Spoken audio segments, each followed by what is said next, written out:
Hi everyone, welcome back to another video from Wake&Tech.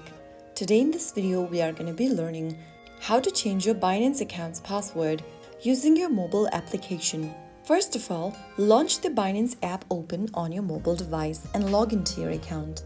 Once you're inside the home page, tap on the three horizontal lines at the top left. Tap on your name at the top. Now this will open up the account info section. Tap on security. Under Security, tap on Password.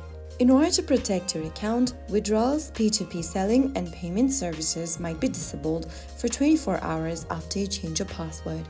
Tap Continue to get to the next page.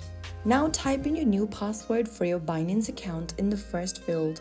On the next field, re-enter the password once again. Finally, click on Confirm in order to change your password right away. Soon after you do that, you will be able to change your Binance account's password immediately. Make sure that you use strong, unique passwords for the security of your account. So that's how you can easily change your password on Binance in just a few simple steps using your mobile device. If you found the video helpful, don't forget to like, share, and subscribe to the channel.